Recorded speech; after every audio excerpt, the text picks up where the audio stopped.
All right, this is a quick walkthrough of the Lund 202 Pro V GL. Just going to go over a few of the features on the boat, power switches, dash switches, Livewell operation, break-in procedure on the big motor.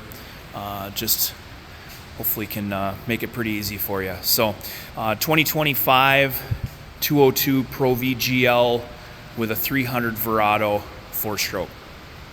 So first and foremost, the Verado does have a break-in procedure.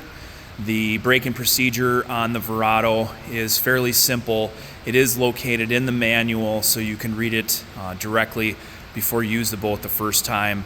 But basically, take it out on the water and you're going to vary the throttle settings up to about 3/4 throttle, which is about 4,500 RPMs. And every 10 minutes, you're going to go wide open for 1 minute out of every 10 minutes for the first 2 hours. After those 2 hours, they just want you to avoid wide open throttle for more than 5 minutes at a time. And after 10 hours, you're good to go. You can run it however you want to. Your first service interval is 1 year or 100 hours, whichever comes first. So if you get a bunch of hours on it this year, obviously we are in the middle of July, go ahead and get that oil changed. Might be a good idea to get the oil changed this fall anyways, and have it all nice and fresh for spring. So hull plug in the bottom of the boat, that's way down here. You have to put that plug in. That's a manual plug that threads in from the back. Make sure you put that plug in or you're going to have a whole bunch of water in the boat in a real hurry. They cannot be transported in the state of Minnesota with the hull plug in, so we have to remove them. So when you put it in the lake, make sure that you do put that plug in. Rear straps on the trailer, they hook to the back here. The release is right here. The releases it. This will come off and goes down here and stays on the trailer. When you're going to put them on, they'll go back up onto the hook. And then the ratchet, it's actually a black ratchet and a gray ratchet. You'll crank it up like that until it's tight. Don't need to go crazy on them, you just need to make sure that they're tight. Obviously there's 2 hooks on here. You don't use the upper one because that would be cut by the trim tab. So that's why they put the second set of hooks on here. Transom saver, they really haven't designed a good one for the Verado. The Verado does have a little lock that comes down here, and as you trim down, just go slow. Make sure that it's kind of up all the way. You gotta sometimes push it in and then trim at the same time. And basically we're just taking the tension off of that, and that is what they're giving you or providing you as a transom saver. To get it off, trim it up. This will flip up out of the way, and then you can trim up and down as necessary. That is how that works. So, on the trailer, this is on a bunk trailer. As you can see the slides, basically you need to make sure that you get the bunk carpet wet when you are loading the boat on the trailer. If you try and drive the boat on dry bunks, you're going to tear the carpet off the bunks and you're going to scratch the bottom of the boat. So make sure you back these in and get them completely submerged and wet before you attempt to pull the boat up onto the bunks. When you back into the landing, get the bunks wet, pull it out a little bit. If you see that front strut on that front bunk, that is about where the line is, where you want that front bunk when you are loading it. So all from that strut back, you want those bunks completely submerged, and just the tip of this bunk out of the water when you're loading. And that will give you the ability to get on the trailer and get it up to the front eyelet here.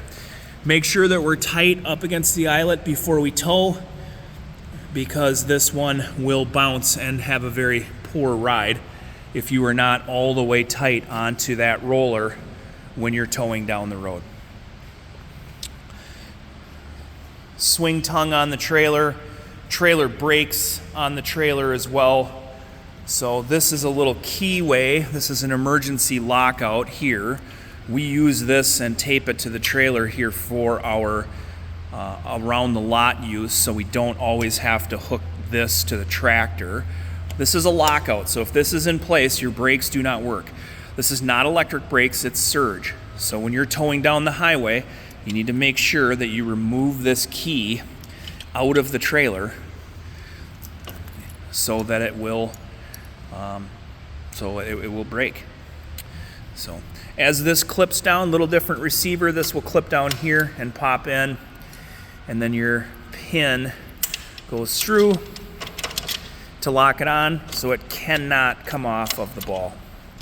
So if the pin's out, this can come up. It's just a little slide lock. This slides over and comes up, and then the pin goes through like that to lock it. This is the emergency. This is the emergency tether.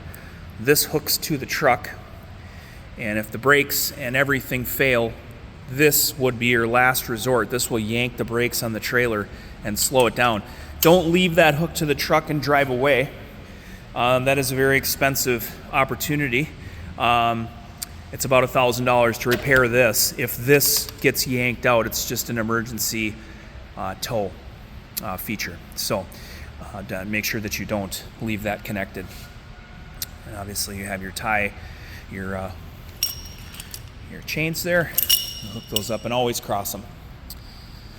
Trailer, as we're going around, these are sealed vault hubs.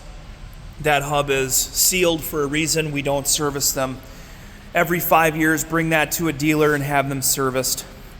In this state, we are required to have brakes on both axles, so there's brakes on both here, and that'll help you when you need to slow down. So, ladder on the outside of the boat will pull out from here and come down. Does slide out a little bit, and then there's a keeper here that will keep it there. This will slide in, and it has a little connection right here to hold the ladder up. Okay. A few things on the electrical system on the inside that you'll have to keep in mind. One is this: all of them have an actual on and off switch. So in the battery compartment, this 202 does not have a kicker, but if you have a kicker, you'll still have two batteries down here. So these are your two main batteries. So the on-off switch is located in this compartment, and I don't know if it'll focus in on it, but that's the on-off. It's in the on position right now. It's a 3-position switch. So one of these batteries is an accessory battery, and one of them is a starting battery. If you need to, for some odd reason, combine the two, there is a combine feature on the on and off switch that you would turn the switch down. So there's one more, it's hard to see, but you can clip it down like that. That is an all, so that combines battery 1 and battery 2 to be functioning as one. Okay, but that is just for emergency purposes. Otherwise, we leave this switch just in the on position, which is that way, and off is straight up. So when you're done using the boat at the end of the day, go ahead and turn that switch off so that we don't have any vampire drains on any of the batteries, so we don't run these down. Make sure the caps stay in position on the batteries, and don't put anything metallic down here to cause any problems. So at the dash, you have a master power switch. So master power turns everything on and off in the boat except the motors. Both trolling motor and starting motor are totally separate, but master power turns all your main switches on. You have your bilge pump, nav lights, which are your front and back, red, green, and white, and anchor light, which is your rear light. These accessories don't have anything on them right now, they're blank. Horn is right there. Interior lights are the LEDs in the boat. Multiple different places there's LED lights. Turns the interior lights on. And there's a dimmer switch so we can go brighter or dimmer. Turn them off. If they get exceedingly bright, you use that dimmer switch to dim them down. Okay. Your Livewell systems are simple. They're labeled bow, stern, and there's different features. So Livewell here is auto and manual. This is how we fill. So this is the bow Livewell. Manual is down. That's constantly filling. Once it's full, we switch to auto, so it'll maintain it. It'll turn on and off on a timer. This is your Livewell for the stern. Manual is fill. Once it's full, switch it to auto. That will turn it on and turn it off in a cycle. Recirc pump on the bottom down here is basically once the Livewell is full, it's going to take water from the full Livewell, run it through the oxygenation system. It's a good word, if it's a word. Runs it through the O2 system, and will pump it back into the Livewell and keep your fish alive. This has got manual, which would be constantly recirculating, or Recirc Auto is on a timer. So on for a minute, off for 2, on for a minute, off for 2. Same thing on the stern Livewell. Manual's down. That would be constantly recirculating. And auto is on for a minute, off for 2. We typically, if you're going to fill the rear Livewell and you're going to do this, you turn it to manual for a while until it fills up, turn it to auto, and then go ahead and hit auto on the recirc. And auto on the recirc will pump water around, circulate it, oxygenate it, put it back into the Livewell, and you're going to keep your fish alive a lot better by using that recirculate. As you see on the switches, it also says pump out. We don't use pump out here a lot in Minnesota, but pump out features you'll see common on bass boats. Pump out is this red lever here. This is also the recirc. So when this switch is in like that, that is in the recirculation mode. If you desired to pump the water out of the Livewell as opposed to recirculate, you would pull this lever out and still use that same switch. That will reduce the amount of water in the Livewell and pull it out versus dumping it, which is a feature that this boat is equipped with. Lights in the Livewell as well, and then that's your main fill nozzle right there. But for normal operation, this switch is in, and then that keeps that in the auto recirculate mode, which works fairly well. Ski pylon, there is the piece right in the middle there to put that in. When you put the pylon in, you will slide this guy down, slide it all the way in, and there's something in the way down there. It's probably, I'll have to look into it. There's probably something in the way, but I'll have to test that. That should go in. Basically, you swivel it till it drops, swivel it till it drops again, and you're good to go. You need to have the pylon at the red line here, all the way flush with the plate in order for it to be in. So if it's here, that's not right. It needs to be right there on that line. So wash down deck in this, which is nice. You can take a hose and wash the whole thing out.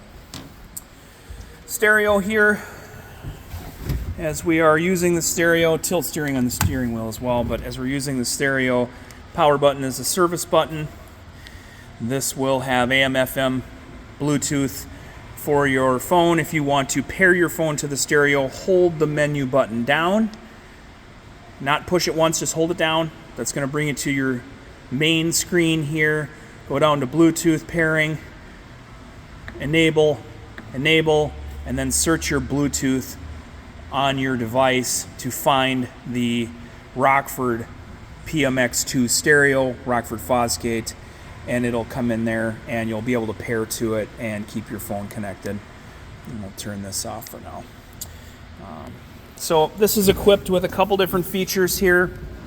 One is these are the Lenco trim tabs. So the Lenco trim tabs are active when the key switch turns to the on position. You can see that turned on. And how these work is bow down, bow down. So how this works is, this is the left bow, this is the right bow. If you are running at an angle, so up in the bow of the boat, if our left bow comes up like this, okay, just comes up at that plane, and we want to push that bow down, we would push bow down, which is actually utilizing the right trim tab. So that trim tab trims down and it pushes the bow down on the left so we can get that to run straight. So a lot of people like to use these in rough water. A lot of people like to use these when they've got uneven loads. It takes a little getting used to, but once you're used to it, you'll be using trim tabs every time that you go out for the most part, unless it's completely calm and you're nice and level and flat, and your maximum speed is going to be affected. Obviously, it'll slow down as those trim tabs come down. So also digital throttle and shift here, which the digital controls. So you've got a few things. You've got active trim, which is interesting. Active trim will actually trim the motor up and down for you as you operate. You can turn this on or turn this off. You're always going to be able to trim here, but the active trim is a unique feature for Mercury that will actually trim the motor up and down for you as needed. So if you take off and the motor's trimmed up, it will trim the motor down for you so that you can get up on plane, and then it will trim up for you as well as you're up on plane to maximize efficiency. You can run it on different levels. So there's 1 through 5. 5 is the most aggressive. That would be it's going to trim up to the highest set position to give you maximum speed. And if you're a novice, maybe you want to run on 1 or 2 or 3 on the lower end so it does not trim up as high when you're out running. And you can turn this on and off with the gauges on the dash. Right now it's turned on. Right now the key switch is on. I can start the engine right now by turning the key over and starting it, or we also have a start-stop switch on the handle, so I can start-stop right here on and off. I can start the motor here if I pushed it. I can stop the motor here if I pushed it. You're always using a lot of battery juice when your key switch is on, so when you're not operating it from for any length of time, you want to turn the key switch to the off position. But going back to the active trim, when we go to the Smartcraft gauge here, you can go through all your different settings, and you're going to be able to see all the different things that the gauges are seeing. 1, gallons per hour and fuel used. This is how many gallons you're burning while you're burning, and this is how much fuel you've used historically speaking. There's also a reset. So most guys will fill the tank to the top. They will reset this, which is gallons used. Right here, that will reset the gallons used, so you can know exactly how many gallons that you've burned rather than only using the fuel gauge. So, but back to this, if you go through all your different settings, you can go through here. Some of these features aren't there. 11% fuel PSI is not anything because the motor's not running. Active trim on. If you want to turn active trim off, you would push the off button. If you want it back on, you can turn it on. We're going to leave it on for now. This is your profile. You can go up or down. It's set at 3 currently, so we'll leave that there for now, but if you wanted to go up, you could go up to the next one. Sport exhaust is unique for Mercury Verado. It's a V8, so it does have a very nice sound to it. If you want to turn sport exhaust on, you turn the on button here, and that will give you some nice sporty noise if you like that. And if you don't like that, you can turn that off. If you want very, very quiet operation and you don't want to hear the throaty V8 motor, you can turn that off and on. So all your different features here and all your critical information is available right there on that Smartcraft gauge, which is awesome.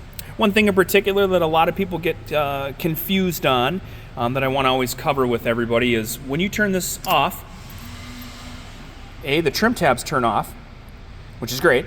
So that's supposed to happen. And they also come up all the way. So the next time you go to start the engine, the trim tabs won't be in the same position you left them. Because typically you're turning around and heading a different direction, and they would be in an inaccurate spot. So they go back up to the trimmed up position, so the next time you use them, you'll have to use these accordingly. But trim right now, as you can hear it, works. But after 5 minutes, this box shuts down. So there's a timer on it. So this will shut off after about 5 minutes, and this won't work anymore until you cycle the key back on. So after 5 minutes of operation and the key switch is off, this trim will no longer be functional. You still will have trim in the rear of the boat on the engine that you can use there, but this has a 5-minute timeout so we can save power. So, in terms of electronics, this boat in particular was rigged with an Explorer 12, the new Explorer unit on the dash, and it was rigged with another Explorer unit in the front, and they put on a Terova 36 volt, which is operating available. You can operate it from here, you can operate it from a foot pedal, you can operate it from the remote, you can operate it from anywhere you would like. So, bow pads are up in the front here. Always remove these bow pads before going down the highway when you remove the cover, because they will quickly leave your boat and wind up in the ditch. Here is your bow plug here. This is where you plug in your onboard charger. That will maintain all the batteries in the boat. That's going to charge both of your starting batteries, which are in the back here in that compartment. And then that will maintain your batteries that are in the floor here as well. And there's boxes down here. We always leave boxes of everybody's electronics. We leave them in the boat. But the batteries and the charger are located here. So the 5-bank charger's right there. You're going to be able to see the lights on the charger when they're charging. So the precision charger will charge any batteries. It'll charge lithium, it'll charge lead acid, it'll charge AGM. There is selections on the batteries, so you can actually manually select them to whichever battery you are charging, which is a good thing to do the first time you plug it in, just to make sure that you are having your charger set. I do believe that these chargers will figure it out on their own, but you can go through and select them as well to be sure. So batteries will be down here underneath. I don't know why we save these boxes, but we do. And your trolling motor batteries are down below here. There's 3 of them down there. They're hooked up in series, and each of the batteries has its own plug here for a fuse. So if one of these lights turns to red and says check connection, it most likely is one of those fuses in the battery that is off.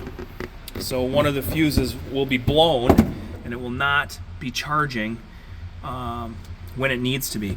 So that's something that you got to keep an eye on. This was actually backwards. As we can see, that's how that's supposed to sit, because it's got a little notch so it doesn't fall down on there. So batteries are down here. As you can see, I'll pull this out.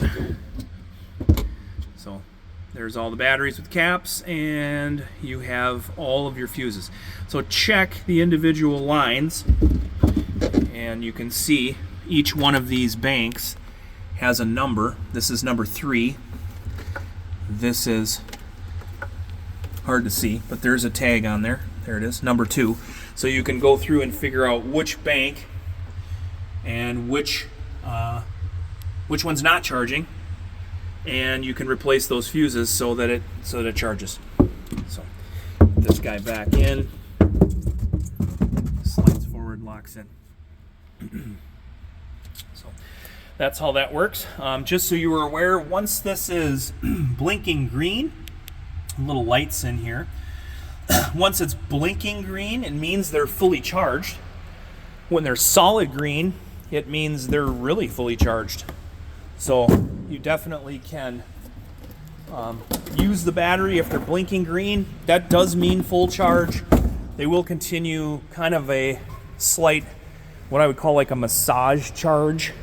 Sounds good anyways. Your charger's massaging your batteries until it's blinking green. But feel free to use it, you know, and you've got plenty of power in there. When they are blinking green, they are technically fully charged. So